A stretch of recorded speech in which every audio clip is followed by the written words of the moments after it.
और रहस्य। आवाज फिर आई। जब मैंने पहली बार वो आवाज सुनी तो मैं उस रात सो नहीं सका।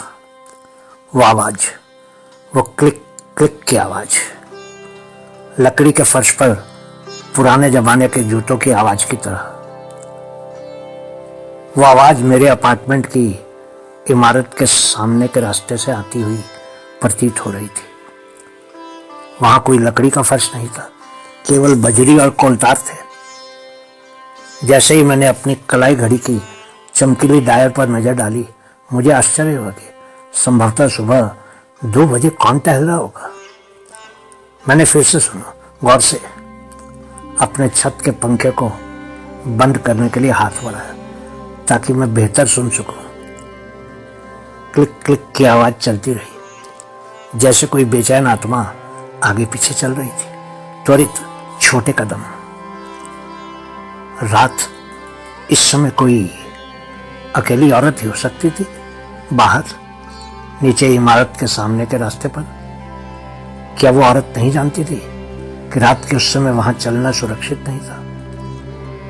मैं जितनी देर बिस्तर पर लेटा रहा, मेरी उत्सुकता उतनी ही बढ़ती गई। क्या वो पड़ोसी थी? क्या वो किसी का इंतजार कर रही थी? उसके कदमों की आवाज से ही लगने लगा था कि जैसे वो चिंता में थी और हताशा में आगे पीछे चल रही थी। मेरी बालकनी से इमारत के नीचे की बजरी वाली सड़क साफ दिखती थी। मुझे ये मालूम करना ही था कि रात के 2 बजे कौन था जो इस तरह इतनी जोर की क्लिक क्लिक की आवाज करके टहल रहा था।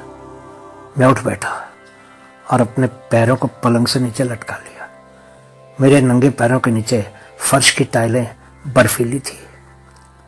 मैं 1 सेकंड के लिए शांत बैठा रहा। मेरे कान उस आवाज को सुनने के लिए दबाव डाल रहे थे, लेकिन रुक गया था। शायद वो अभी भी वहीं थी। अपनी बालकनी के दरवाजे की ओर मुड़ा। मैंने हैंडल घुमाया।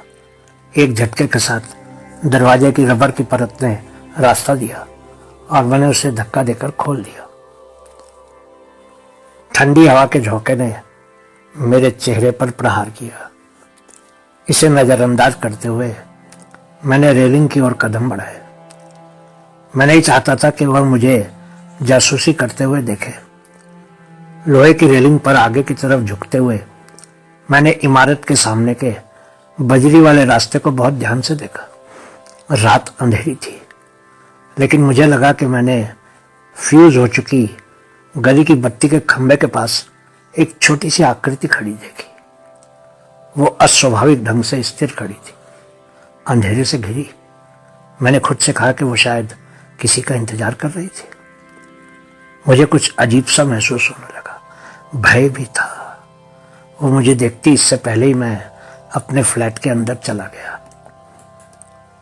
मैंने बालकनी के दरवाजे को लॉक कर दिया और फिर से पलंग पर चढ़ गया और पसर गया।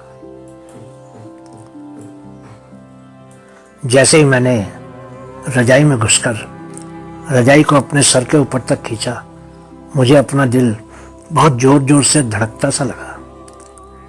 और सब कुछ फिर से शुरू हो गया। क्लिक क्लिक की आवाज फिर से सुनाई देने लगी, लेकिन इस बार वो क्लिक क्लिक की आवाज मेरे फ्लैट की बालकनी से आ रही थी। बहुत बहुत शुक्रिया।